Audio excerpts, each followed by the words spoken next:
जी बताइए जी। रूप सिंह जी। इस समय मैं अपनी जो खेती है उसमें अभी वर्तमान में मूंग की फसल खड़ी है, और इस मूंग की फसल कटाई के बाद में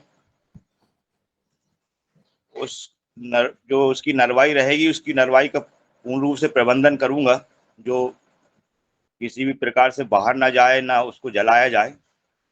उसको रोटर वेटर के माध्यम से खेती में बखरनी के साथ में हम मिट्टी में मिला देंगे।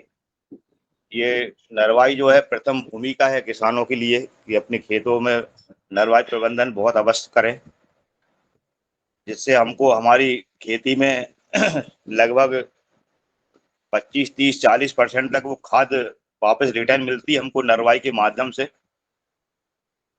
वो फिर हमारे पास में जो गोबर की सड़ी पकी हुई जो खाद रखी है, वो हम खेतों में उपयोग करेंगे। और उसी के साथ में हम जो बारिश की जो फसल लगती है हमारी, उसमें जो भी कीट प्रबंधन की व्यवस्था, कीट नियंत्रण की जो व्यवस्थाएं रहेगी, वो पहले से ही दुरुस्त तरीके से हम तैयारी करके रखेंगे।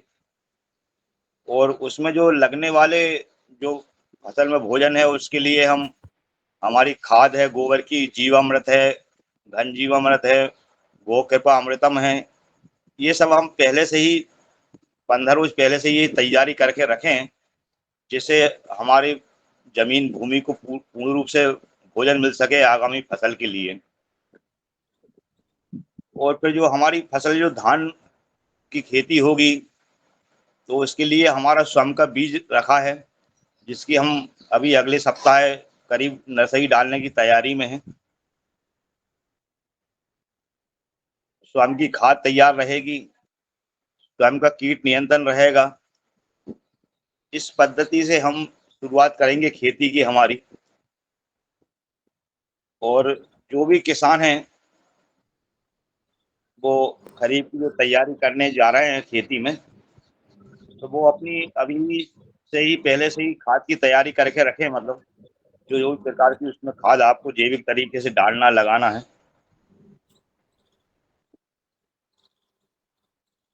और ऐसा कोई बहुत कठिन या कोई अवस्था नहीं होने वाली है खेती में कि हम यार अब क्या करेंगे, कैसे होगा, कैसे इसकी व्यवस्था रखेंगे। तो हम पूर्ण रूप से बढ़िया तरीके से हम अपने पद्धति से ही ये खेती की शुरुआत कर सकते हैं, तो उसी को अंतिम रूप दे सकते हैं।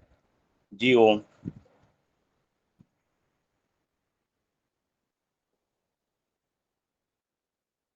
जी बहुत सुंदर अगली आदरणीय। फसल कौन सी लगाओगे, फसल कौन सी लगाओगे भैया? फसल धान की फसल लगाएंगे भाई साहब। अच्छा, कौन सी वैरायटी भैया? वो CSR 30 लगाएंगे, कुछ पूसा लगाएंगे, P1 करके जो आती है। अच्छा स्वादिष्ट चावल आता है P1 का भी। और अभी वर्तमान में CSR 30 की वैरायटी लगाता हूँ धान की। पूरे खेत में धान ही लगा रहे हैं? हाँ, कुछ धान लगाएंगे, कुछ थोड़ी सी सब्जी के लिए रखेंगे। बारिश में लौकी गिलकी लग रही है अभी। दो चीज रहेगी, धान की फसल रहेगी, कुछ सब्जी रहेगी। और कुछ पहले से ही वर्तमान में मेरे पास में बगीचा की जगह है, इसमें आम है, नींबू है, अमरूद है, ये लगे हैं। अभी नींबू नींबू आया कि नहीं आपका? इस वक्त नींबू की बहुत कमी मार्केट में। हाँ, नींबू बहुत कमी है। कुछ पुराने पौधे थे तो वो सूख गए हैं, खत्म हो गए हैं। कुछ नए पौधे लगाने की तैयारी में है। इस बार नींबू बहुत महंगा बिक रहा भैया। हाँ, नींबू बहुत महंगा बिक रहा है। किसानों ने नींबू के बगीचे उजाड़ दिए हैं पुराने वाले। कुछ सूख गए, कुछ नए किसान इसके ऊपर आ नहीं पा रहे हैं, हार्टिकल्चर बगीचा के ऊपर। इस कारण ये स्थितियां बन रही है। बाजार में डिमांड तो बनी रहती है हर चीजों की हमेशा। जी बहुत सुंदर आदरणीय रूप सिंह जी ने जो अपने अनुभव है वो हमारे सामने प्रस्तुत किए। हमारे साथियों ने उनसे प्रश्न किए, उनके उन्होंने जवाब दिए। तो निश्चित रूप से आदरणीय रूप सिंह जी ने अपने अनुभव के आधार पर चर्चा की है। अब मैं आगे आदरणीय शरद वर्मा जी को आमंत्रित करता हूं कि वो आए और खरीफ फसल की तैयारी के संबंध में अपने विचार प्रस्तुत करें। आदरणीय शरद वर्मा जी।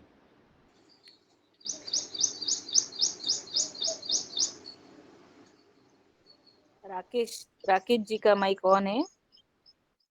हाँ हाँ, वर्मा जी नहीं है क्या भैया?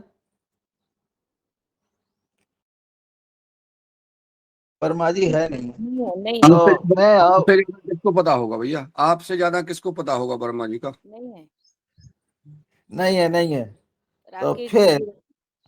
हमारे नए किसान जो है सुरेंद्र बामलिया, ये भी पिछले दिनों से अपनी खेती कर रहे हैं। और तो मैं सुरेंद्र बामलिया को आमंत्रित करता हूं कि वो खरीफ की तैयारी किस तरह से करते हैं, इसको बताएं। जी हो।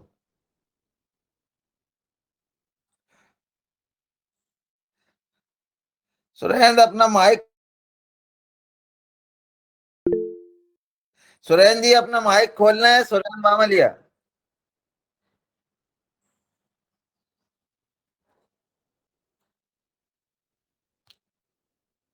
मुन्नीलाल जी का हैंड रेज है। आदरणीय मुन्नीलाल जी, आप आए और आप ही बताएं। जी हो। जी, सब किसान भाइयों को राम राम। और वे आज का आदरणीय पहला सत्र अशोक पटेल जी ने बहुत ही सुंदर कराया, हमेशा कराते ही हैं। और चूंकि किसान भी हैं, अब योगी भी हैं, और नेता भी हैं, समाज सेवक भी हैं, आध्यात्मिक धार्मिक हर क्षेत्र में आप अच्छा कार्य कर रहे हैं। आपके पुरुषार्थ को नमन। दूसरा सत्र में आदरणीय रमेश चंद्र मेहरा जी, जो खरीफ फसल की पूर्व तैयारी कैसे करना है, हम सब किसान भाई जुड़े हैं और कैसे कैसे हम करते हैं, इस पे भी जैसा आपका आदेश हुआ है।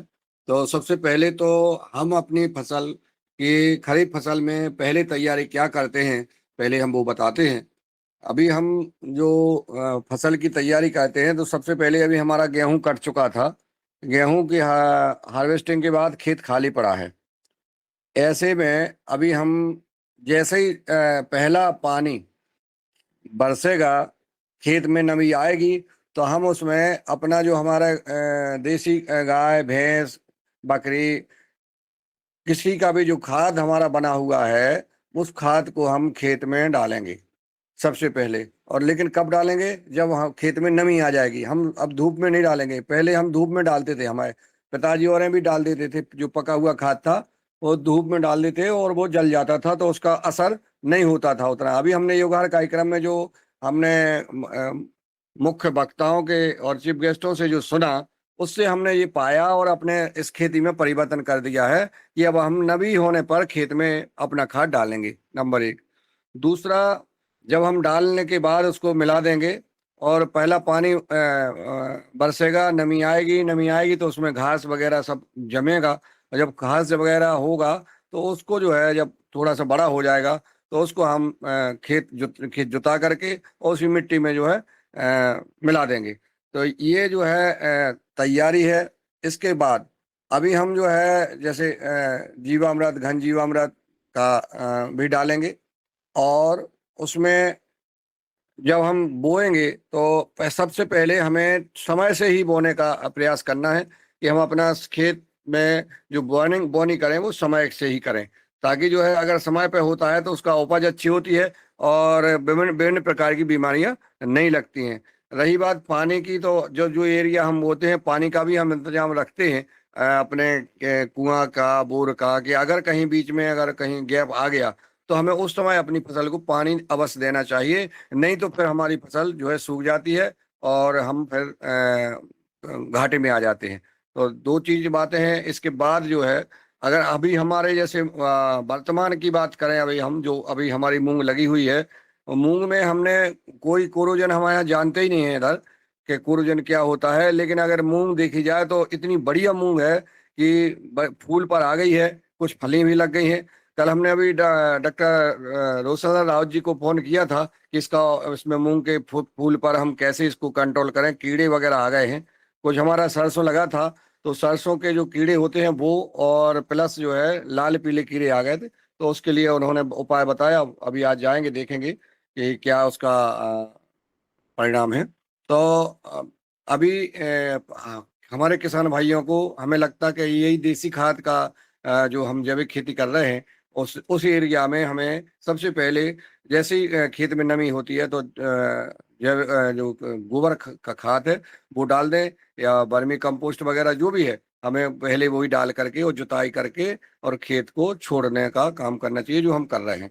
और यही है। दूसरा जो है हमारा जो किसान भाई जो हैं वो सबके पास गाय हैं ही, तो अगर जिनके पास नहीं है तो वो भी इंतजाम कर लें अपने खेत पर, अपने बाड़े में, अपने घर पर कम से कम एक एक गाय अवश्य पाल लें, क्योंकि गाय का गौमूत्र और गोबर ये हमारे जीवन के लिए बहुत ही उपयोगी है। और दूध हमारे घर का ही दूध होना चाहिए, तभी हम किसान मानेंगे। नहीं तो कोई भी किसान हो वो किसान नहीं है, हम तो किसान उसको मानते ही नहीं है। इसलिए जो है हमारा निवेदन है कि अपन सब भाई बहन जो किसान भाई हैं वो हर किसान के घर में गाय और जैविक खेती कम से कम चाहिए कि एकड़ में हो, लेकिन दोनों चीजें होना चाहिए।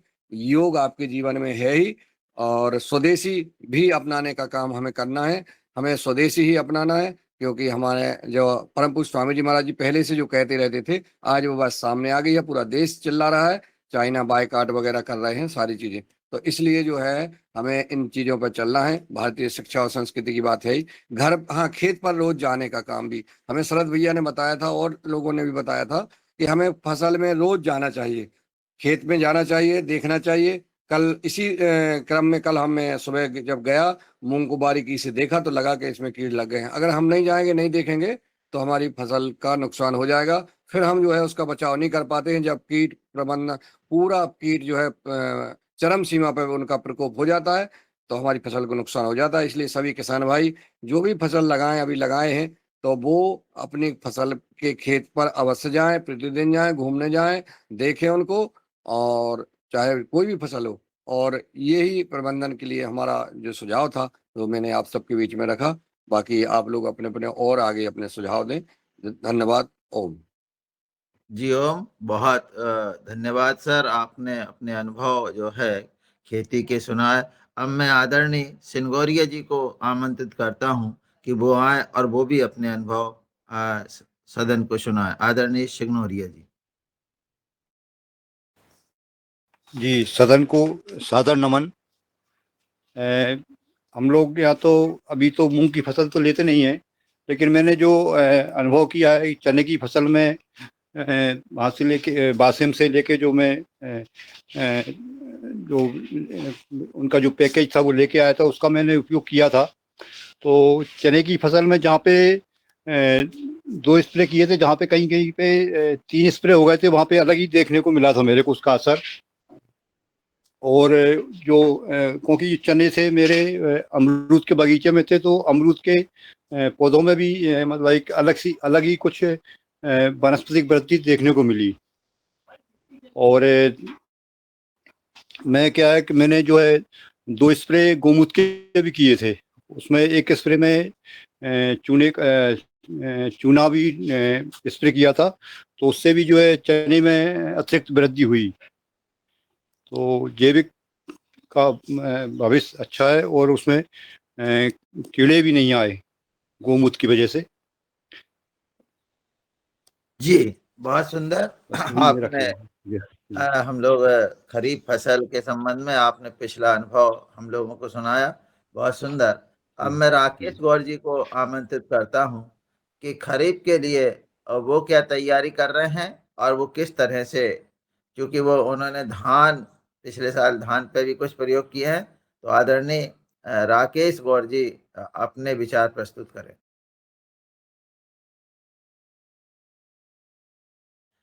आदरणीय राकेश गौर जी।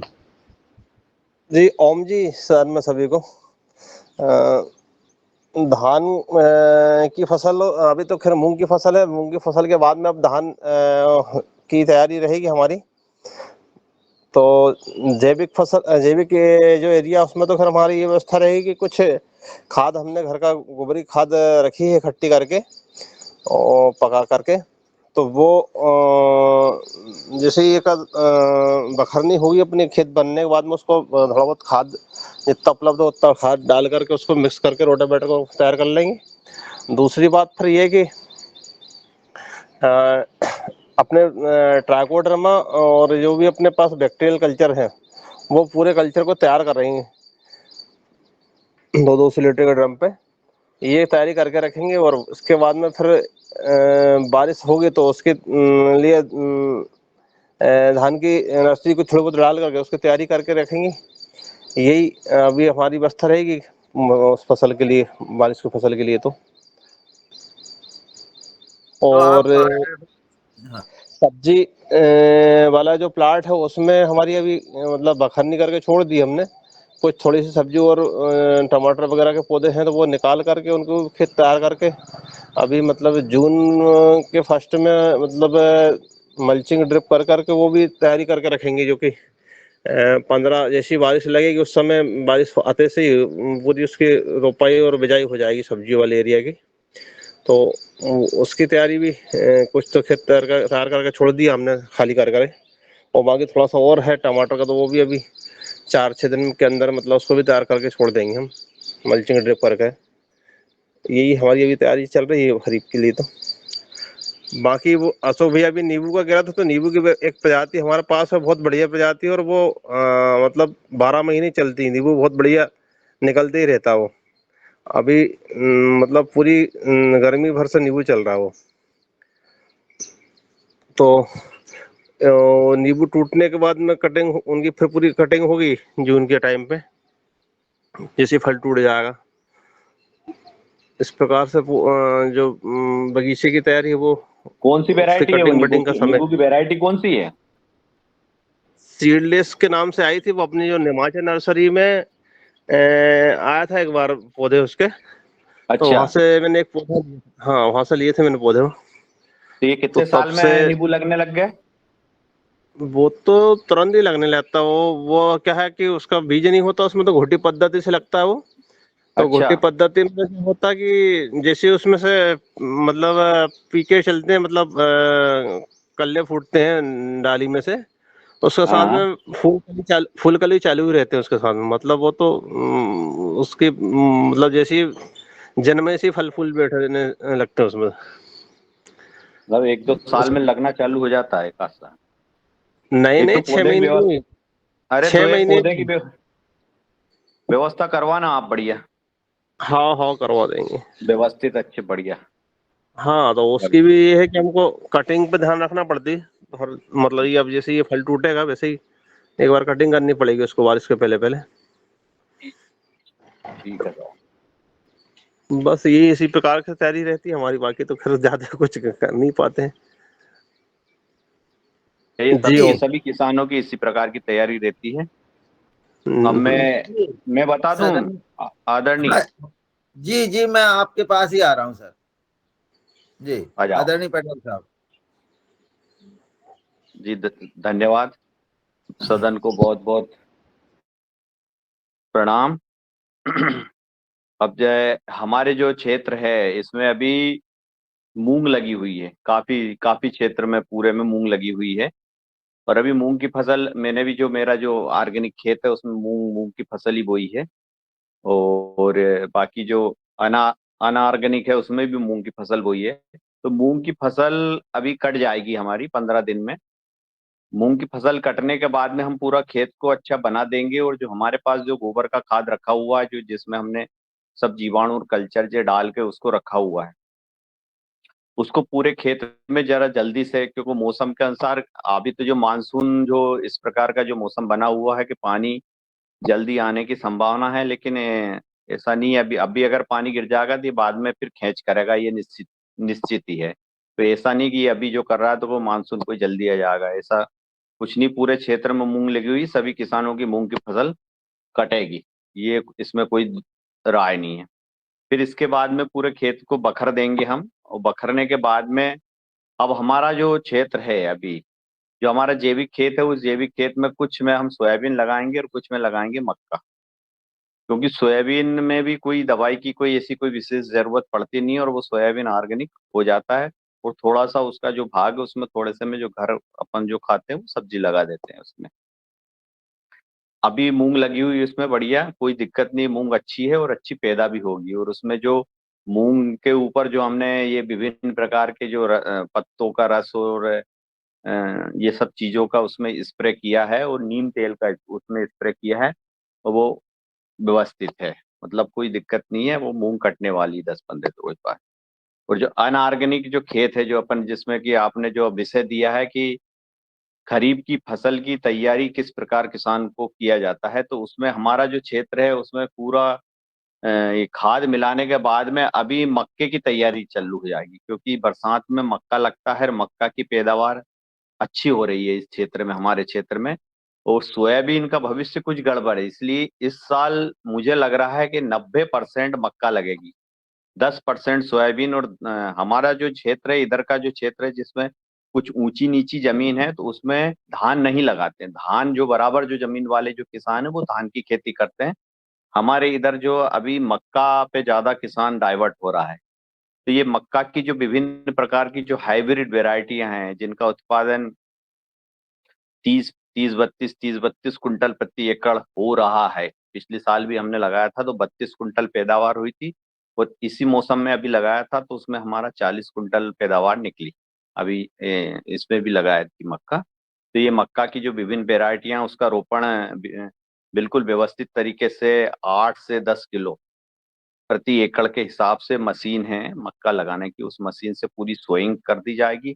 जिसके पास पानी की व्यवस्था है, अगर पानी ये ज्यादा खींचता है तो वो किसान मक्का की सोइंग करने के बाद में उसमें स्प्रिंकलर से पानी दे देगा, जिससे कि मक्का समय पे उग जा। और जिस किसान के पास थोड़ी व्यवस्था नहीं है तो वो किसान क्या करेगा, मक्का बो देगा, फिर जो ऊपर से जो पानी आएगा, भगवान का जो पानी है, बरसात होगी, उससे मक्का पूरी उग जाएगी। और मक्का उगने के बाद में उनमें विभिन्न प्रकार के फिर उसमें खरपतवार नाशक है, वो खरपतवार नाशक डालता है किसान, कोई कुल्पे भी निकालते हैं। और फिर इसके बाद में जो समय के अनुसार उसमें जो विभिन्न प्रकार का जो मैनेजमेंट रहता है, उसमें सबसे ज्यादा मक्का में जो है यूरिया का उपयोग होता है, क्योंकि उसमें नाइट्रोजन जितना ज्यादा उसमें डालते हैं उतनी ही मक्का अच्छी पैदा होती है। तो जो जड़ में उसकी जो गोड़ है उसमें सब यूरिया का किसान स्प्रे करता है। पहले तो वो छिड़काव विधि से करता है, फिर इसके बाद में जब मक्का बड़ी हो जाती है, मक्का की जो आप वैरायटी पूछ रहे हैं, ये विभिन्न प्रकार की वैरायटी है, 8607 ऐसी, तो मेरे को ज्यादा उसकी परफेक्ट जानकारी नहीं है हमारे पास तो लिखी हुई रखी है, हमारा भाई जो सब करता है। तो सिंजेंटा की और इनकी अच्छी वैरायटी है, बढ़िया जो टॉप टॉप की वैरायटी है, वो बाजार में आपको उपलब्ध हो जाएगी। और वो बढ़िया अच्छी पैदावार देती है उसमें, और उसमें दिन भी है उनका फिक्स है कि इतने दिन में आ जाएगी, तो इतने दिन में आती है। अभी 2 साल से हमारा जो क्षेत्र है ये मक्का पे बहुत ज्यादा डाइवर्ट हुआ है। फिर उसके बाद में उसमें स्प्रे करते हैं परिस्थितियों के अनुसार। जो फसल जो पैदा होती है जिसमें अधिकतर योगदान रहता है मौसम का। भगवान जो के ना, किसानों का जो किसानों अपने जो खेती है मानसून के आधारित खेती है, और भगवान के ऊपर इसमें ज्यादा हाथ रहता है। जितना अच्छा मौसम रहता है और समय समय के अनुसार कोई ऐसी कोई विपत्ति नहीं आती है, तो वो अच्छी पैदावार हो जाती है। और अगर मौसम गड़बड़ रहता है तो फिर उसमें इल्लियां ज्यादा लगती है। तो पिछली बार क्या हुआ था, पिछली बार जो मक्का ज्यादा पैदावार हुई थी उसका मुख्य कारण ये था कि बरसात ज्यादा हुई थी। मतलब जो लेट बरसात होती है ना, बाद में जो पानी उखड़ता नहीं, बाद में भी पानी गिरता रहा, उससे मक्का की पैदावार बहुत अच्छी हुई थी। और इसमें सब डिपेंड भगवान के ऊपर है। अगर बरसात आपकी ज्यादा दिन तक होगी, मतलब आखिरी में भी अगर बरसात होती है तो उसमें इसकी पैदावार बहुत अच्छी होती है। और अगर पानी पहले उखड़ जाता है, मतलब पहले ही पानी चल जाता है, फिर उत्पादन एकदम से गिर जाता है। तो जिस किसान के पास पानी की व्यवस्था रहती है, ट्यूबवेल मोटर वगैरह, तो वो किसान तो क्या पानी इसमें दे लेता है। जिसके पास व्यवस्था नहीं होती वो फिर क्या करता है कि वो उसकी फिर उत्पादन में कमी आ जाती है।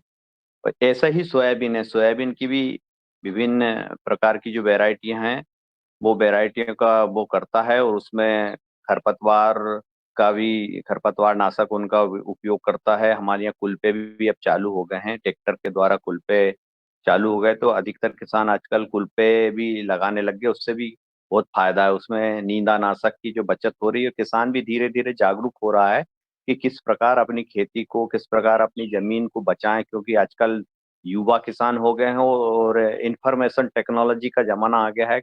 विभिन्न प्रकार के जो प्रचार माध्यम है उनमें जो देख देख के जो युवा किसान हैं उनको इससे प्रेरणा मिलती है, और जो उन्नतशील किसान है वो भी इससे एक दूसरों को सिखाते हैं। मैं भी गांव के जो हमारे जो किसान हैं उनको ये विभिन्न प्रकार की जो अपन नई गतिविधियां करते हैं उनके बारे में हम समझाते हैं। हमने एक प्रयोग भी किया इस साल, उसको मध्य प्रदेश सरकार ने ये गंगा जल संवर्धन योजना जो चल रही जिसमें पानी रोकने का कार्य, क्योंकि भविष्य में हर किसान जो पानी तो सब दे रहा है, जब पानी ट्यूबवेल से सब खेती हो रही है, तो जब तक धरती के अंदर पानी नहीं जाएगा तब तक वो पानी फिर बचेगा कैसे।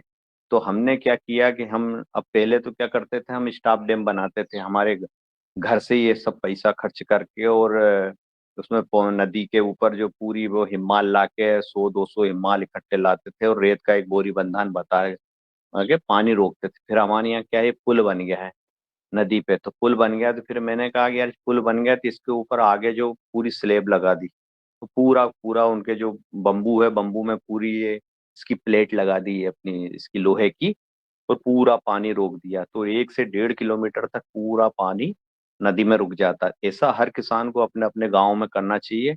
तो उसका क्या हुआ कि ये अभी जो ये चल रहा है, तो उसकी कोई फोटो वोटो वायरल हुई होगी कि यहाँ ऐसा पानी रोकते हैं, तो बड़ा बड़ा उसको सराहा गया प्रदेश स्तर पे कि आपने बहुत अच्छा जल संवर्धन का कार्य किया है। उससे क्या है कि जो दूर दूर के 1-1.5 किलोमीटर तक के जो किसान हैं उनके भी जो ट्यूबवेल है वो इससे पूरे रिचार्ज हो रहे हैं, और हमारे यहाँ भी पानी की कोई कमी नहीं हो रही। दूसरे गाँव में आप जाके देखोगे तो जो ये पानी दे रहे हैं उसमें उनके ट्यूबवेल झटके खाने लग गए। लेकिन जो जल संरक्षण का कार्य करते हैं उस पे, तो वहां से जो टीम आई थी भोपाल से, उनने बहुत सराहा है, फोटो वोटो भी खींची और पेपर में भी उसका आया, और हमारा जो कुछ वक्तव्य था वो भी उसके ऊपर इस जल संरक्षण के कार्य के ऊपर आया गया। फिर मैंने उनसे एक निवेदन किया, मैंने कि आप अभी ये कर रहे हो लेकिन भविष्य की हमारे जो ये पूरे नर्मदापुरम क्षेत्र की बात है, और जो जागरूक किसान इससे जो जुड़े हुए हैं हमारे ये योगाहार परिवार के, वो पूरे जागरूक किसानों को एक बीड़ा उठाना चाहिए। जिस प्रकार के नलवाई में आग नहीं लगाने का भी एक बीड़ा उठाया गया है, और उस पर भी हमने विशेष कार्य करके हमारी जो ग्राम पंचायत, उसमें नलवाई में आग हम लगाने नहीं देते हैं, किसानों को जागरूक किया, उससे फायदा भी है। धीरे धीरे तो उसको लोग मजाक समझते थे, लेकिन अब धीरे धीरे उससे हमारे यहाँ एक औसत जो उत्पादन होता है उससे 1-2 गुना ज्यादा ही है उससे, क्योंकि जो पूरा जो मल्चिंग खाद हो जाता है पूरे खेत में। तो इससे मैंने जो लोग आए थे उनसे ये आग्रह किया कि आप हमारी पंचायत को इसमें बिल्कुल नॉमिनेट करो, और जितने 100, 200, 300 जितने ट्यूबवेल है हमारी पंचायत में किसानों के पास, उस ट्यूबवेल में बरसात में पानी कलेक्शन का रिचार्ज की व्यवस्था करो, जिसमें वो गड्ढा खोदते हैं आजू बाजू 10-10 फुट का, फिर उसमें ये अपने छोटे रोड़े, बड़े रोड़े, गिट्टी, कंकड़, पत्थर ये सब डालते हैं, और पानी का जो स्रोत है वो अपने उसके तरफ करते हैं। तो जो पूरा पानी है अपने ट्यूबवेल के नीचे जाकर वो रिचार्ज हो जाता है। तो उससे क्या जल संरक्षण का कार्य भविष्य की एक बहुत बड़ी समस्या, आज नहीं तो कल, ये निश्चित रूप से ये नोट कर लेना आप। क्यों होगा? क्योंकि हमारे यहाँ तवा डैम का पानी आता है, तो जब तक ये डैम चलेगा, एक आध साल तो ऐसा आएगा कि बरसात 1-2 साल कभी आ गई, बरसात कम हुई तो डैम में पानी कम हुआ। डैम में जब पानी कम होगा तो सिर्फ हमको पानी रबी में सिर्फ गेहूं के लिए देंगे, मूंग के लिए नहीं देंगे। और जब गेहूं के लिए पानी देंगे, मूंग के लिए नहीं देंगे, तो सब ट्यूबवेल सब करेंगे तो पूरे ट्यूबवेल उनके अटक जाएंगे, क्योंकि सब धरती में जब पानी नहीं जाएगा, अभी जो इधर उधर नाले, नदी, पोखर सब दूर में ये नहर का जो पानी जो सीपेज आता है उससे चल जाता है, उससे भी फायदा होता है। तो मैंने उनसे निवेदन किया तो उनने ये मेरी बात मानी, हमने एक प्रस्ताव भी बना के दिया है। हम ये कोशिश करेंगे कि जल संरक्षण का भी कार्य हो। जी ओम, आपको बहुत बहुत धन्यवाद, नमस्कार। जी ओ, बहुत सुंदर आपने जो नई चीजें बताई है जल संरक्षण के लिए, बहुत बढ़िया। और निश्चित रूप से आप प्रयोगधर्मी किसान हैं तो कुछ न कुछ नया करते रहते हैं, और हमने वहाँ आपके वहाँ जाकर ये सब देखा भी है। तो बहुत सुंदर, एक नई प्रेरणा जल संवर्धन के लिए। निश्चित रूप से जो हमारे यहाँ भी ट्यूबवेल का जो जल स्तर है वो नीचे जा रहा है, और जैसा कि आपने कहा है वो बिल्कुल सही है कि जिस दिन यदि नहर नहीं चलेगी उस दिन हमारे यहाँ के ट्यूबवेल भी जो है वो उसमें पानी की कमी महसूस होगी। तो इसके लिए बस ये है कि ट्यूबवेल के पास जो है गड्ढा खोद दिया जाए, उसके मेरा निवेदन यह है कि उसके दो फायदे हैं।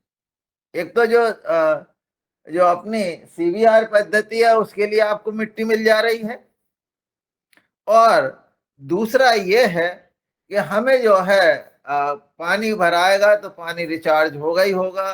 तो ज्यादा नहीं, यदि आप 4 फुट का गड्ढा भी खोद देंगे तो उससे भी बहुत पानी जो है आपके खेत में रिचार्ज हो जाएगा। तो निश्चित रूप से ऐसा करना चाहिए। हमने अपने खेत में ऐसा किया है, थोड़े मेड़ के ऊपर एक गड्ढा बना दिया है, निश्चित रूप से उसमें पानी जाएगा, उससे रिचार्ज होगा। इस तरह से कुछ ना कुछ नया करते रहना चाहिए। जी ओम, बहुत बढ़िया। अब मैं आदर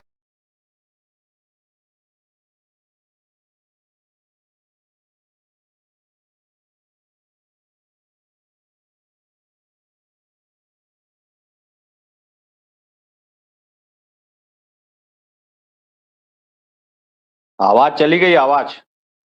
जी ओम, बहुत सुंदर। आपने जो जानकारी दी है बहुत सुंदर जानकारी दी है।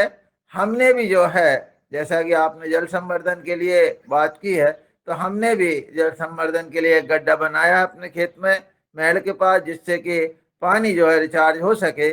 अब आदरणीय शरद वर्मा जी हमारे सदन में जुड़ गए हैं और यहाँ पर चर्चा चल रही है कि आगामी खरीफ की हम कैसे व्यवस्था करें। तो मैं आदरणीय शरद वर्मा जी को सादर आमंत्रित करता हूँ कि वे आए और अपनी बात कहें। आदरणीय वर्मा जी। जी ओम, सदन को कोटि कोटि प्रणाम। अभी अशोक भैया ने बहुत अच्छा पानी संवर्धन के विषय में बताया। हम लोगों ने भी इसमें काफी काम किए हैं। जैसे सबसे पहले जब हम लोग स्प्रिंकलर लेकर आए यहाँ पर, तो जब स्प्रिंकलर से पानी दिया तो लोगों ने बहुत हंसी उड़ाई थी कि अरे इतना सारा पानी, हमारे पास नहर है और आप स्प्रिंकलर से पानी दे रहे हो, क्या पैदावार होगी? कोई पैदावार नहीं होगी, इससे तो और नुकसान होगा। भर भर के यहाँ पानी देने की आदत थी, पूरा पानी लगा देते हैं और रात भर 1 एकड़ 2 एकड़ में पानी चलते रहता है। आधे से ज्यादा पानी वेस्ट होता है और वो पानी जो है सब इधर उधर वेस्ट होता था। फिर धीरे धीरे स्प्रिंकलर का आज 20 साल में ये हुआ है कि हमारे क्षेत्र में शायद ही कोई ऐसा किसान होगा जो स्प्रिंकलर से पानी नहीं देता हो। धीरे धीरे लोगों को समझ आया कि कम पानी देने से भी कैसे पैदावार बढ़ती है। आज मूंग की खेती हो रही है हमारे यहाँ, पूरी स्प्रिंकलर से खेती है। एक भी खेत ऐसा नहीं है जिसमें स्प्रिंकलर से खेती ना। सारे आदमी पहले जब पानी देते थे तो पूरे बहा के देते थे, आज पूरे स्प्रिंकलर से पानी दे रहे हैं और एक एक बूंद की बचत कर रहे हैं। माननीय प्रधानमंत्री जी ने आह्वान किया कि एक एक बूंद पानी को संभालो। आज से 100 साल पहले हमारे यहाँ ऋषि लिख गए थे कि जो पानी है वो किराने में बिकेगा, और आज हम किराने से 1 बॉटल पानी लेके पी रहे हैं। ये दिन आ गए और आगे वाला दिन और क्या आने वाला है वो सोचिए। तो पानी का बहुत महत्व है। हम लोगों ने भी हमारी नदियों में बोरी बंधान बनाए गाँव वालों ने मिलके, और काफी पानी जो रिचार्ज है, जहाँ भी नदियां हो पानी है इस टाइप से रोकें बोरी बंधान बनाकर, तो काफी अच्छा पानी का मिलता है। और खेती में पानी का महत्व है और नीचे जा रहा है। ये भी सभी जगह जितने कुएं थे हमारे यहाँ धीरे धीरे धीरे धीरे बंद होते चले जा रहे हैं। पानी का स्तर निरंतर नीचे जा रहा है। तो बोरी बंधान से थोड़ी बहुत सफलता मिलने की ऐसी उम्मीद लगती है, लेकिन अभी भी ये रोक नहीं पा रहे हैं। एक तो जो पहाड़ों पे झाड़ पेड़ की कमी हुई, जो नदियां हमारी 4-6 महीने चलती थी वो नदियां हमारी नहीं चल रही हैं, और धीरे धीरे पानी का जो स्तर है वो नीचे निरंतर ही जा रहा है। इस तरफ बहुत गंभीर परिणाम है, इसको सोचना चाहिए। अभी हमारे यहाँ सरकार ने एक नई योजना लाई है कि आदमी नीचे से पानी ज्यादा ना निकाले, तो हमारे यहाँ जो कैनाल है इससे पाइपलाइन डाली है और पूरे खेतों को पाइपों से जोड़ रहे हैं कि सारे खेत स्प्रिंकलर से पानी चले। और निश्चित पानी नपातोला पानी मिलेगा, तो इससे शायद काफी ये योजना जो है भारत सरकार की बहुत अच्छी है। इससे पाइपलाइन से जब पानी चलेगा तो आदमी कम ट्यूबवेलों से पानी निकालेगा, और अभी धान का रकबा बढ़ने से भी पानी का जो है बहुत उपयोग हो रहा है। तो लोगों को भी ऐसी फसलें ज्यादा चुननी चाहिए जिसमें पानी कम लगे। आज थोड़े से चावल को तैयार करने के लिए लाखों लीटर पानी लग रहा है। तो ये जो है वो अपने को क्रॉप का भी चेंज लाना पड़ेगा। धान की जगह कोई ऐसी फसलें लानी पड़ेगी जो बहुत अच्छी अपने को फसल दे, आमदनी दे। मक्के की फसल तो बहुत अच्छी है ही, और सोयाबीन धीरे धीरे शायद फिर से आ रही है। कहीं कहीं अभी सोयाबीन लगाई है तो वापस फिर से 5-6 का एवरेज दे रही है। अगर बहुत अच्छा जमीन में जो फंगस लग रही है, और जो अपन लोगों ने योगाहार में पढ़ा ट्राइकोडर्मा सूडोमोनास का, अगर उसका बहुत अच्छा उपयोग कर लिया जाए और प्लांटर से सोयाबीन को बोया जाए, तो मेरे ख्याल सोयाबीन फिर से आपकी होने लगेगी और बहुत अच्छी होगी। इसके साथ ही अगर छोटे किसानकार हैं तो वो अपनी, जैसे हल्दी की खेती है, इस समय हल्दी का बीज लग रहा है और अदरक लग रही है, तो ये चीजें वो लगा सकता है और बहुत अच्छी इनकम इसमें निकाल सकता है 1-2 एकड़ में। लेकिन अब जो लगावे वो पूरा विधिवत एक यूनिफॉर्म में फसल को लगावे। ऐसा नहीं कि वो 1 एकड़ में लगाना है तो पूरा प्लांट है। जैसे मान लो आपको अदरक लगाना है तो अदरक के 10,000 पेड़ टिश्यू कल्चर प्लांट आने लगाए, सही उत्पादन लेवे, देसी भी करे, लेकिन जो जरूरी है बाजार के लिए वो तो आपको हाई लेवल पे उत्पादन करना पड़ेगा और आप उसका उत्पादन करें। तो 10,000 प्लांट जैसे आपको अदरक का लगता है तो बढ़िया यूनिफॉर्म में आप पूरा उसको 1 एकड़ में लगाइए, उसमें मल्चिंग लगाइए, उसमें ड्रिप लगाइए, वेंचुरी के माध्यम से आप जो भी आपका काला पाउडर भी आप उसमें दे सकते हो, आप वेंचुरी के माध्यम से सारी चीज दें उसमें, और धीरे धीरे उस क्रॉप को अपनी तैयार करें, जिससे आपका जो उत्पादन है, जो 50-60 कुंटल आपको अदरक देती, वही आपको 150 से 200 कुंटल का उत्पादन देगी, और वो उत्पादन जो है आपका बहुत अच्छा रहेगा। इससे आपकी जो इनकम है उतनी ही लागत में, 1 एकड़ की लागत में आपके 3-4 एकड़ के बराबर की इनकम आपको मिल जाएगी। लेकिन अब जो मेहनत आपको करनी है वो 1 एकड़ में तबीयत से मेहनत करनी, ये नहीं कि बीज फेंके आए, दवा डाल दी, बे टाइम में आपने, जब आपके पास फंगस लग गई, जब आप दवा डाल रहे हो, नहीं, आप पहले से अपने खेत में बारिश आ रही है तो पहले से ही ट्राइकोडर्मा आप बना के रखें, पहले से ही सूडोमोनास को बना के रखें, वर्टिसाइड को बना लें, बढ़ा लें। जैसा सर ने बताया वैसा आप अगर तैयारी कर लेते हैं तो मेरे ख्याल कोई भी फंगस नहीं आएगी और अच्छे से अच्छा आप फसल का उत्पादन ले पाएंगे। अपने खेत की सबसे पहले मिट्टी परीक्षण करा के ये देख ले में कि आपका खेत क्या बोल रहा है। मिट्टी परीक्षण की तो मेरे ख्याल सबके पास होना चाहिए। आज अगर सदन में हम बोल दें कि मिट्टी परीक्षण का अपना अपना कार्ड प्रस्तुत करो, तो शायद मेरे ख्याल कोई किसान नहीं कर पाएगा। किसी भी किसान में ये नहीं है। वो गवर्नमेंट की हम बता दें, चलो तुम 30 रुपए वाली गवर्नमेंट वाली दिखा दो हमें, तो आपके खेत की तो आप नहीं दिखा पाओगे। क्यों? कि आप उसके अंदर जुड़े नहीं हो। हमारे पिताजी कहते हैं कि आप अगर खेती कर रहे हो तो आपका पैर खेत में गड़ा हुआ होना चाहिए, तो उतनी ताकत से आप उस खेत में लगो। आज हम मिट्टी परीक्षण की आपसे मांग रहे हैं, तो आप एक भी बंदा ऐसा नहीं है जो ये दे दे कि ये लो साहब मेरी आज कल की लैब टेस्ट है 7 दिन पहले की, ये लीजिए, ये मैंने खरीफ की तैयारी करी है। पर कोई नहीं देगा, ये हम भी जानते हैं और आप भी जानते हैं, और आप भी मंच के जाने के बाद भूल जाओगे ये मैं जानता हूं। लेकिन क्या है कि खेती करने के लिए आपको ऋषि बनना पड़ेगा, और आप जब ऋषि बन के खेती करोगे तो ही उत्पादन आएगा और तो ही आपका लगाव बढ़ने वाला है। नहीं तो हमेशा आप सरकार की तरफ देखते रहोगे और आपका उत्पादन कम आएगा और आप यही कहते रहोगे हमारा कोई फायदा नहीं है, हमको तो खेती में कोई बचत नहीं है, हमें कुछ नहीं मिल रहा है, हमेशा ये कहोगे। और यही बात आपके आगे आने वाली जनरेशन सुनेगी तो वो भी समझेगी कि जब पिताजी कह रहे हैं खेती में कुछ नहीं है, तो फिर बेटा भी कहेगा हाँ पापा कुछ नहीं है खेती में, खेती को एक काम करो, इसको तो अपन बेचो।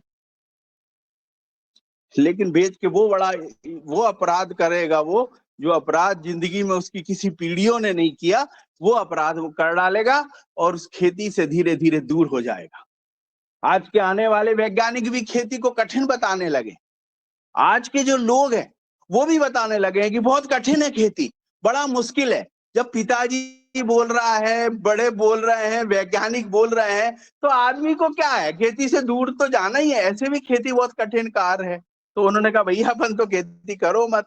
वो जाके एक पान का टब खोल लेगा, उसमें उसको इनकम ज्यादा लगती है पान के टब में गुटखा बेचने में, लेकिन उसको खेती करने में बहुत मुश्किल है। ये चीजें बहुत बारीकी हैं और इन चीजों को ध्यान रखना पड़ेगा।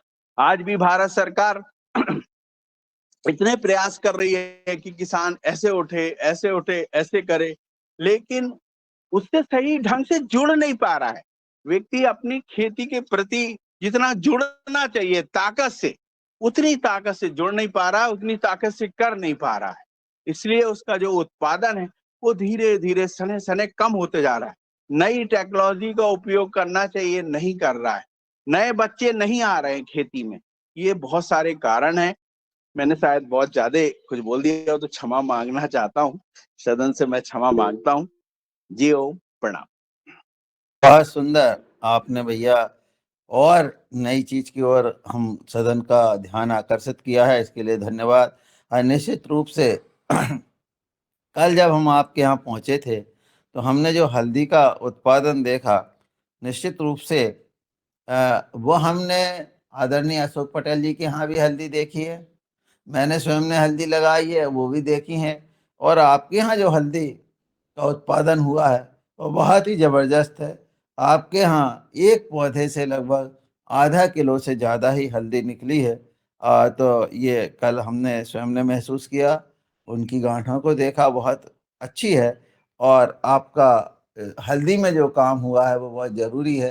तो वो ये भी है कि वो ज़मीन के उस पर भी निर्भर करती है कि भाई ज़मीन कैसी है। आपकी ज़मीन जो है वो हल्दी के लायक थी, काली मिट्टी में उतनी अच्छी हल्दी नहीं हुई है, ऐसा हमने महसूस किया है।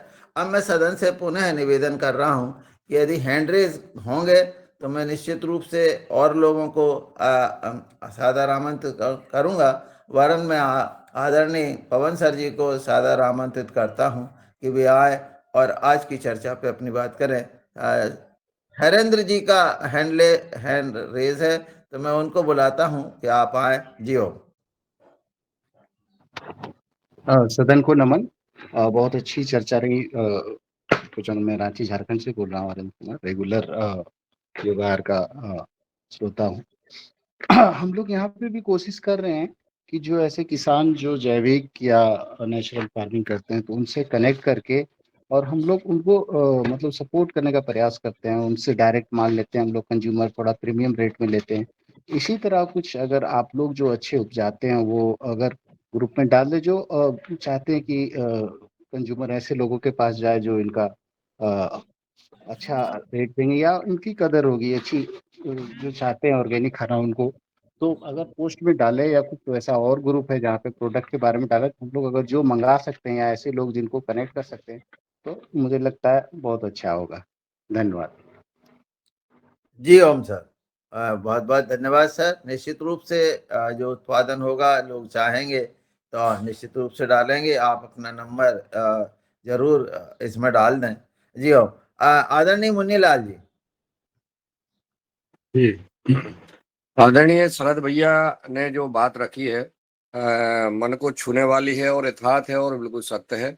इसमें मेरा एक विचार आया जो आप बोल रहे हैं ना कि पहले जो हमारे किसान जो खेती करते थे, हमारे दादा माता पिता, उसमें और आज की खेती में अंतर है। और जो किसान जिन्होंने पूरे जीवन गरीबों को लूटा, भ्रष्टाचार किया और अथाह संपत्ति कमा करके, धन कमा करके, और उन्होंने जमीन लेकर के और सैकड़ों एकड़ जमीन ले ली, खरीद ली और उस पर अब प्लेटफार्म वो फार्म बनवा दिए और खूब रासायनिक खेती करके और खूब सारा उत्पादन करके उनको किसान बोला जा रहा है। सरकार उन्हीं को जो है अनुदान दे रही है, उनको सारी योजनाओं का लाभ दे रही है और अपने आंकड़े बताती है कि इस किसान की इतनी उपज हो गई है, इतने 1 एकड़ में इतना कमा रहा है, इतना कमा रहा। पहले के आज हमारे आदरणीय शरद वर्मा जी, जिनके पूज्य पिताजी माता जी के बारे में हमने कई बार सुना है सदन में कि यह जो है इनकी, ऐसा नहीं है कि ये पढ़े लिखे नहीं, इन्होंने उस समय जो है एमए की उच्च शिक्षा प्राप्त की है, माने पोस्ट ग्रेजुएशन करके ही करने के बाद खेती की है। जबकि उस समय तो एक कागज पे लिख करके जो है नौकरी के लिए लिखा जाता था, बुलाया जाता था। उस समय इन्होंने इस नौकरी में जो है लात मार दी, नहीं हमको नहीं करना है, हमको तो खेती करना है, और खेती करके आज यहाँ है। आज शरद वर्मा जी पूरा सिर्फ खेती कर रहे हैं, इनके पास और कोई व्यापार नहीं है। अन्य अन्य जो व्यापारी हैं, जो अधिकारी हैं, वो जमीनें खरीद करके और खेती करा रहे हैं, उन्हीं को सारी योजनाओं का लाभ मिल रहा है और उन्हीं का जो है प्रेजेंटेशन सरकार वहां देती है। हमारा निवेदन है, आप लोग भी चूंकि सरकारी कार्यक्रमों में जाते हैं, हमने देखा था, मैं शरद भैया के साथ गया था मध्य प्रदेश में, जहाँ प्रमुख सचिव, कलेक्टर और डायरेक्टर ऐसे खड़े रहते थे। कलेक्टर को तो इन्होंने 2-3 घंटे खड़ा किया था प्रमुख सचिव साहब ने, और चूंकि वो सही जवाब नहीं दे पाए योजनाओं का या अपनी प्रेजेंटेशन नहीं रख पाए, और ऐसे डांटते थे जैसे हम बच्चों को ललकारते हैं। ऐसे ऐसे उस मीटिंगों में भी हमने शरद वर्मा जी का प्रेजेंटेशन सुना है। मेरे पास आज भी वीडियो है, अगर सदन चाहे तो मैं बता दूंगा। जहां बैठने की क्या, खड़े होने की जगह नहीं मिलती है, वहां ऐसी जगह आप क्यों नहीं कहते हैं कि किसान कौन है, सही किसान कौन है? सही किसान जो है जिसके पास कोई वो किसानी करता हो और उसके पूर्वजों से जो किसानी करते आ रहे हैं, उन्हीं को इन योजनाओं का लाभ मिलना चाहिए और उनको जैविक खेती कराने के लिए जैविक खेती का अनुदान और इस सारी व्यवस्थाओं उन किसानों को मिलना चाहिए। उन किसानों को नहीं मिलना चाहिए जो किसानों के नाम पर जो है हमारे किसानों को बदनाम कर रहे हैं और पूरी रासायनिक खेती करके, और उनको कोई मतलब नहीं कि कितना जहर डालना है, डाल करके बाजार में भेज रहे हैं और सिर्फ मार्केटिंग कर रहे हैं। वो व्यापारी हैं, वो किसान नहीं हो सकते हैं। जी ओम। जी ओम सर, आपने निश्चित रूप से उन किसानों की पीड़ा को दर्शाया है जो छोटे किसान हैं और जिन्हें इन योजनाओं का कोई लाभ नहीं मिल रहा। उदाहरण के लिए जो हम डीएपी और यूरिया को ही ले लें तो उस पर जो अनुदान सरकार दे रही है, बड़े किसान जो व्यापारी किसान है वो 400 500 वो बोरी खरीद रहा, उस पर उन्हें अनुदान मिल रहा। और जो छोटा किसान है, जो बेचारा खेत में काम कर रहा, उसको कोई अनुदान नहीं मिल रहा। उसके ना जैविक के रूप में मिल रहा, ना किसी रूप में मिल रहा। वो तो ईश्वर की जो पानी है उनको मिल जाता है, और खरीफ में जो कुछ हो गया या रबी में जो हो गया वो उसी पे वो चल रहे हैं। तो ये स्थिति है। शासन उन छोटे किसानों की ओर भी ध्यान नहीं दे रही है। निश्चित इस बात को बड़े मन से उठाना चाहिए। और जी मेहरा जी एक निवेदन और करें इसके बाद। जैसे किसान सम्मान निधि मिलती है, जैसे जिसके पास 500 एकड़ जमीन है, उसने जो है 50 आदमियों के नाम, अपने परिवार के रिश्तेदारों के नाम जमीन की है, उनको सबको सम्मान निधि भी मिल रही है। वो व्यापार भी कर रहे हैं, अधिकारी भी हैं, पेंशन भी ले रहे हैं और सम्मान निधि ले रहे हैं। इसलिए ये जो है, जो आपने जो बात रखी है सदन में, ये हमें हर जगह बात रखना चाहिए। जी जी जी बिल्कुल। सम्मान निधि के संबंध में भी ये है कि लोगों को पता ही नहीं है कि किनको मिलना है किनको नहीं मिलना। कल जब मैं गया तो मैंने कहा भाई मेरे को तो सम्मान निधि वो काश्तकार का जो है एक बन रहा कार्ड, तो कहने लगे आपको सम्मान निधि। तो हमने कहा हमको पेंशन मिल रही, हमें सम्मान निधि नहीं। तो वो बोले हमारे ससुर को तो मिल रही है, उनको पेंशन मिल रही। तो मैंने कहा भाई ये है, वो ले रहे हैं वो अच्छी बात है, परंतु वो मिलना नहीं चाहिए। पर ऐसे बहुत सारी चीजें हैं जो कि इस तरह से चल रही है, जिनको नहीं मिलना चाहिए उनको भी मिल रही है, और जिनको लेना चाहिए। तो ये तो विसंगतियां हैं, इन पर हमें निश्चित रूप से सोचना समझना चाहिए। मैं आदरणीय पवन सर को सादर आमंत्रित करता हूं कि वे आए और अपनी टिप्पणी दें। आदरणीय पवन सर।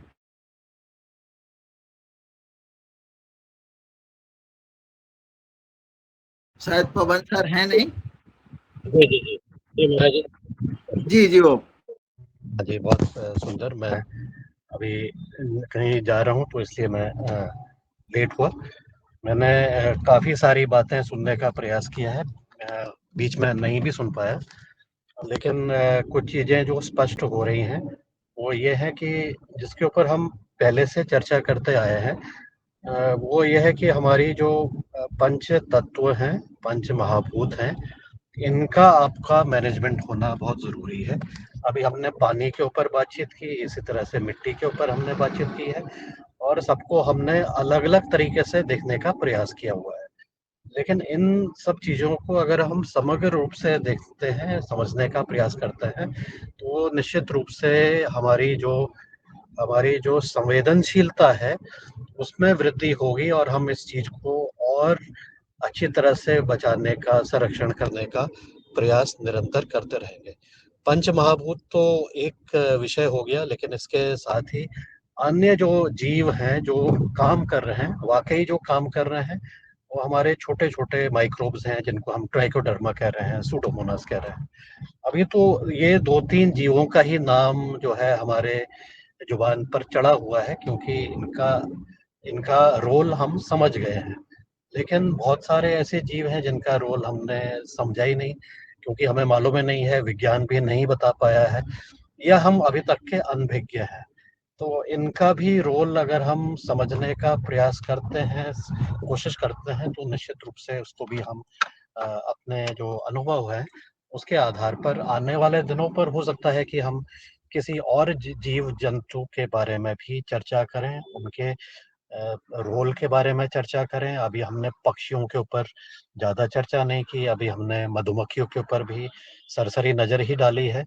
तो अगर ये जीव आस-पास दिखते हैं, जिसको हम बेनिफिशियल जीव कहते हैं, तो ये भी एक संकेत है कि हमारी मिट्टी, हमारा पानी, वहाँ की जो व्यवस्था है, अ, वो एक बैलेंस के रूप में सामने आ रही है और जब ये बैलेंस होगा, तो बहुत सारी जो समस्याएँ हैं कि हमने हमारे खेत की कैसी स्थिति है, उसमें कितना नाइट्रोजन है, कार्बन है, यह स्वतः ही समाप्त हो जाएँगी और उतना ज़्यादा हमें टेस्टिंग की भी आवश्यकता नहीं होगी। लेकिन वर्तमान में जब हमें जानकारी नहीं है, तो इन सब चीज़ों का एक संकेत के रूप में हम ले सकते हैं कि अभी हमारी खेती का क्या चल रहा है, क्या उसका ट्रेंड चल रहा है, कहीं पर लोग ज़्यादा पानी दे रहे हैं, फिर भी दुखी हैं, कहीं पर उत्पादन ज़्यादा लेकर के भी दुखी हैं, कहीं पेस्टिसाइड डाल के भी दुखी हैं। तो ये सब चीज़ें हमें कुछ इंडिकेशन करती हैं, इसके बारे में हमें समझने की ज़रूरत है और तदनुसार ही कार्य करने की ज़रूरत है। इन सब विषयों पर हमने पूर्व में भी कई बार चर्चा की है। मैंने अपने अनुभव के आधार पर जो मैंने सीखा, जो कुछ जानकारी है, ये कोशिश की कि अपने स्तर पर मेरे घर में जो भी छोटा-सा डाली बगिया जो भी किचन गार्डन है, उसका हम सदुपयोग करें और घर से कोई भी जैविक चीज़ जो निकलती है उसका खेत में ये उसमें गमले में उसका इस तरह से व्यवस्था बनाएँ कि वो 100% उसका हम उपयोग कर सकें। इसका मतलब ये हुआ कि जो भी किचन से निकलने वाला वेस्ट है, इसके ऑर्गेनिक का जिसका नेचर है, उसको वहीं पर कंपोस्ट कर दें। और बहुत ही अच्छा मुझे अनुभव ये रहा कि मैंने जब पपीता के छिलके और उसके अंदर के कुछ बीज जो निकले थे, उनको जब मैंने इसमें डाला और तो उसमें बड़े सुंदर से पपीते के पौधे निकल के आ गए, जिसको कि मैंने तुरंत फिर बड़ा होने के बाद गमले में ही डाला था बल्कि उसको, तो उसके पौधे निकल कर के फिर उसको मैंने ट्रांसप्लांट किया। तो उसको देख कर के, उनको देख कर के बड़ा अच्छा अनुभव हो रहा है। इसी प्रकार से मुझे लगता है और मैंने जो देखा है, सुना है, उसमें देखा है कि हर एक ऐसी जैविक चीज़ जो है, चाहे वो गत्ता ही क्यों नहीं हो, उसका भी उपयोग हम खेत में उसको कंपोस्ट बना करके किए जा सकते हैं क्योंकि उसका बेस तो आपका ऑर्गेनिक ही है।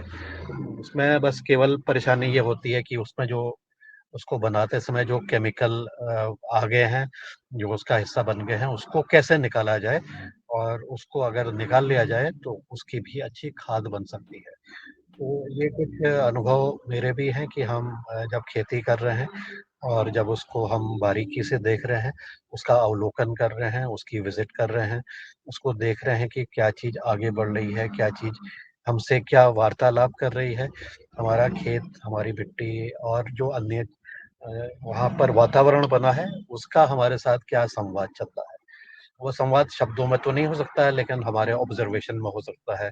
हमारे मिट्टी को हाथ लगाने से हो सकता है, वहाँ की खुशबू अगर कुछ आ रही है तो उसको उसकी खुशबू को करके हो सकता है। तो ऐसा जब हम करते हैं तो शायद हम अपने आप को और अच्छी तरह से समझ पाते हैं। और यहाँ तक कि मैंने देखा कि जब मिट्टी में हाथ लगाया तो मिट्टी जो है नाखूनों के अंदर चली गई। अब समस्या ये है कि वो नाखूनों से कैसे निकलेगी? कैसे उसको साफ करना पड़ेगा? कितनी बार उसकी सफाई करनी पड़ेगी हाथ की? तो ऐसा जब हम हाथ लगा कर के मिट्टी के साथ खेलते हैं, तो हमें नए अनुभव होते हैं। और जीवामृत जब हम बनाते हैं, उसकी जब खुशबू आती है, उसके भी अपने नए तरह के अनुभव हैं। इस सदन पर मैंने एक किसी व्यक्ति को ये भी सुना कि जब उन्होंने जीवामृत बनाया, हाथ उसमें डाला, उनके जो चर्म रोग थे, उसकी भी समस्या धीरे-धीरे उनकी कम हो गई। शायद और जिसको कि बाकी दवाई देने से नहीं हो रहा था। तो ऐसा ये हमारे जो जीव हैं, जो हमारे पंच तत्व हैं, पंच महाभूत हैं, इनको मुझे लगता है कि समझना, समझ इनकी के साथ बढ़ाते हुए ही हम आगे काम करते हैं, तो उसका हमें बहुत सारे अप्रत्याशित लाभ जो है, वो मिल सकते हैं। ये मेरे अपने कुछ अनुभव हैं और मेरी अपनी तो खेती नहीं है, जितनी छोटी-सी है, उसी पर मैंने जब इसमें 1 दिन काम किया, क्योंकि एक किसान ने पंजाब का एक किसान आए थे, तो उन्होंने कहा कि मेरे जो मैं 4 घंटे रोज़ काम करता हूँ। तो मैंने इस चीज़ को लिया और अपने किचन गार्डन में मैंने 4 घंटे 1 दिन अनुभव लेने के लिए काम किया। ये समझने के लिए कि कितना श्रम लग रहा है, कितनी मेहनत लग रही है। तो मेरा काम था कि मैंने मिट्टी जो गमले की मिट्टी थी, आम तौर से वो माली करता है, लेकिन मेरे 2 घंटे लग गए वो गमलों की मिट्टी को बनाने में, उनकी उसमें गोबर मिलाने में, उसके जो डले हो गए थे उसको खुद हाथ से तोड़ने में और उसको फिर थोड़ा-सा सुखाने में। तो ऐसा करने में और फिर उसके बाद बाकी और कुछ काम और भी किए और फिर 1 घंटा मैंने बाकी माली के साथ लग के सबके मिट्टी भरे और उसके बाद बीज बोए। तो बहुत ही सुखद आनंद और कितना श्रम लग रहा है, कितनी मेहनत लग रही है, पसीना कहाँ पर आ रहा है और उसका हम कैसा अनुभव कर रहे हैं। तो मुझे लगा कि मैं भी एक योग जैसा ही कर रहा हूँ और इसको जब मैं ऐसे अनुभव कर रहा हूँ, तो मुझे बहुत अच्छा लग रहा है, एक अच्छी फीलिंग आ रही है और उसके बाद फिर जो पौधे हो रहे हैं, उनके भी चाहे जैसे भी हों, कई सारे फेलियर्स हुए सारे प्रक्रिया में। कई बार जो हमने सोचा था कि ये पौधा निकलेगा, वो पूरा नहीं निकल पाया, आधे निकल पाए। कुछ तो ऐसा भी हुआ कि नहीं निकल पाए, तो हमें कोई चिंता नहीं, कोई परेशानी नहीं। लेकिन इस सारे अनुभव की जो अनुभूति है, वो अपने आप में एक अकल्पनीय है, अद्वितीय है और इसको जब तक के नहीं किया जाएगा, जैसे हम योग के ऊपर बातचीत करते हैं, जब तक के स्वयं नहीं करेंगे, तब तक के हम इसका अनुभव स्वयं नहीं ले पाते हैं। मैं कुछ अपने अनुभव को शेयर किया और इतना कह के मैं अपनी वाणी को विराम देता हूँ। नमस्कार। जी ओम सर, बहुत-बहुत धन्यवाद।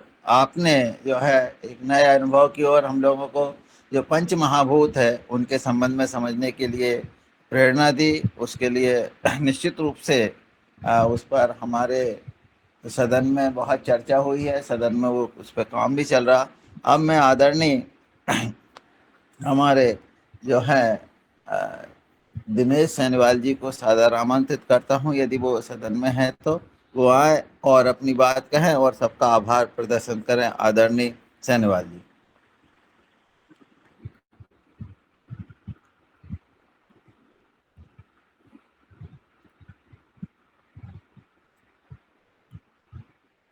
आदरणीय सैनवाल जी हैं नहीं है, तो मैं आदरणीय मुन्नीलाल जी को सादर आमंत्रित करता हूं कि वो आए और सबका आभार प्रदर्शन करें। आदरणीय मुन्नीलाल जी जी, अभी 7 मिनट अभी हमारे हिसाब से बाकी है और हम जो है 7 मिनट में और भी किसी का कोई सवाल हो, कोई सुझाव हो, कोई अनुभव हो तो कर सकते हैं। ठीक 8 बजे हमें बंद करना है और जैसा कि आज अभी सुबह चर्चा हुई थी, कई दिनों से हो रही कि हमें सुबह की क्लास 6:45 और दूसरा सत्र 8 बजे समापन करना है और 8 बजे के बाद कोई हैंड रेस ना करे। अगर कोई करता है तो उसको हम नहीं ले पाएंगे, इसलिए हम सब लोग उसको हम बुरा ना माने, क्योंकि 8 बजे तक ही होना चाहिए कि दोनों समय अनुशासनम योगा ही अनुशासनम है। हमारा योगा हर कार्यक्रम पूरा अनुशासन में रहे। तो और आज के जो हमारे योगाचार और आज के जो हमारा संवाद है जिस विषय पे चल रहा है, तो लगातार अपने अपने किसान अनुभव बता रहे हैं। हमारे किसान भाइयों का जो मान है, सम्मान है। और अभी माननीय शिवराज सिंह चौहान जी बहुत ही उत्कृष्ट मंत्री हैं। अभी न महाराष्ट्र की जो घटना आई थी उसमें बरसात में जैसे ही मंडी में मूंगफली बहते हुए उनने जो वीडियो देखा और जो किसान का माल बहा है उसको उन्होंने कॉल करके उसको ढाढ़स बधाया और कहा कि 2 दिन में इसका मुआवजा हम दिलवाएंगे। और महाराष्ट्र सरकार से चर्चा की और वहाँ के मुख्यमंत्री और वहाँ के कृषि मंत्री ने मिल करके और किसानों का जो मंडी में मूंगफली बह गई थी उसको मुआवजा दिलाया। तो ऐसी सरकार को अगर हमारे सुझाव अच्छे हैं जाते हैं, अभी जो भी सुझाव अगर जाते हैं, आज मिट्टी परीक्षण की बात करें तो मिट्टी परीक्षण हमारे जो ग्राम विस्तार अधिकारी हैं वो खेत पर जा करके मिट्टी नमूने ले रहे हैं किसान के खेत में। अभी तक तो क्या होता था, जैसा हम आपने देखा कि किसान से कहा मिट्टी लाओ और वो कहीं का ही मिट्टी लाए जो भी है और उसकी रिपोर्ट एक से एक जैसी सारे किसानों की बना दी जाती थी। अब जो है वो जा रहे हैं क्योंकि सरकार उसका मिट्टी लाने का नमूना देती है। लगभग 235 रुपया सरकार एक किसान के मिट्टी परीक्षण का खर्च उठा रही है।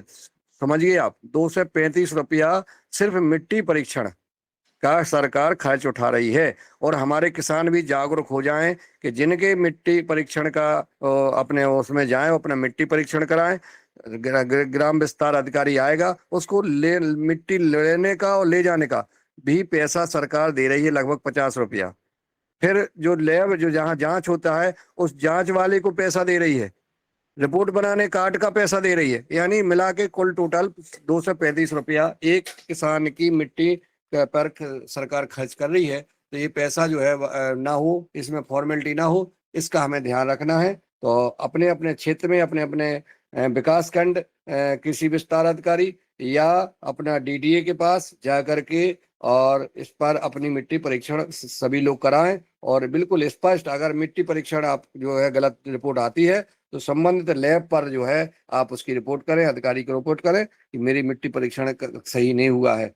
तो अभी जो हम देख रहे हैं, तो अभी कल जो मेरी बात हो रही है ग्राम सेवकों से, वो लगातार अभी हम जो परंपरागत कृषि विकास योजना के अंतर्गत किसानों को प्रशिक्षण भी दे रहे हैं, उनसे चर्चा भी कर रहे हैं, तो उनकी मिट्टी नमूने भी मंगा रहे हैं। तो कल ग्राम विस्तार अधिकारी बोले नहीं भाई साहब अभी हम खेत में हैं, हम खुद जो है मिट्टी का नमूना ले रहे हैं। तो हमें बड़ा प्रसन्नता हुई कि कम से कम आज जो है ये परिवर्तन आया है। परिवर्तन आएगा अगर हम जागरूक होंगे तब। हम किसान भाई क्या है, सहते रहते हैं, जुल्म सहते हैं, अत्याचार सहते हैं और जो है खुद करते रहते हैं। तो हमारा निवेदन है कि सब लोग अपने अधिकार का मांग, अपना अधिकार अपना स्वयं ले। और जो सरकार आपके किसान के हित में कार्य कर रही है वो निश्चित ऐसे किसान का सम्मान करें और अपनी यथा मंच पर अपनी बात रखें। इन्हीं शब्दों के साथ मैं अपनी वाणी को विराम देता हूँ और आभार जी, मैं आभार करता हूँ आज के सदन का कि जिन्होंने बोलो कुछ कह रहे हो तो आज जो सदन में चर्चा हुई, इस प्रकार की चर्चा होती रहे, आपस में एक दूसरे के अनुभव और जो मन में विचार है वो निश्चित करें। जहां भी लगे आपको कि हमारे किसान का हनन हो रहा है, अधिकार का हनन हो रहा है, हमारी योजना का दूसरे लोग लाभ ले रहे हैं गलत, उसका हमें विरोध अवश्य करना चाहिए, ऐसा हमारा निवेदन मानना है। और आज बस इतना ही। और ये सब चूंकि पूरा अपना पहला सत्र और दूसरा सत्र योगार कार्यक्रम का रिकॉर्ड होता है। ये कभी भी जैसे जिनने पूर्व वक्ताओं ने जो विधि बताई है जैविक खेती करने की, वो अपन अगर अपन ने नहीं लिख पाई है या भूल गए हैं तो उसको अपन रिपीट करके योगाहार यूट्यूब चैनल पर आप रिपीट करके सुन सकते हैं, बार बार उसको शेयर कर सकते हैं। और हर किसान को, हर योगाहार के सदस्य को अपनी बात कहना चाहिए, सोशल मीडिया पर डालना चाहिए। और जो योगाहार कार्यक्रम का टेस्ट बनाने का जो प्रक्रिया शुरू की गई थी वो भी तुरंत उसको एक्शन में लेना चाहिए। क्योंकि हम जो आने वाले जो 4 साल निकल गए हैं, 5वीं साल में हम चल रहे हैं, तो हमारा युवाहार कार्यक्रम का परिणाम भी कुछ आए, ताकि हम सरकार से कुछ चर्चाएं कर सकें, अपने प्रस्ताव दे सकें और योजनाओं को क्रियान्वयन करके हम अपने किसानों को लाभ दे सकें, इस धरती माता को बचा सकें। इन्हीं बातों के साथ सबको प्रणाम, धन्यवाद, सबका आभार। ओम।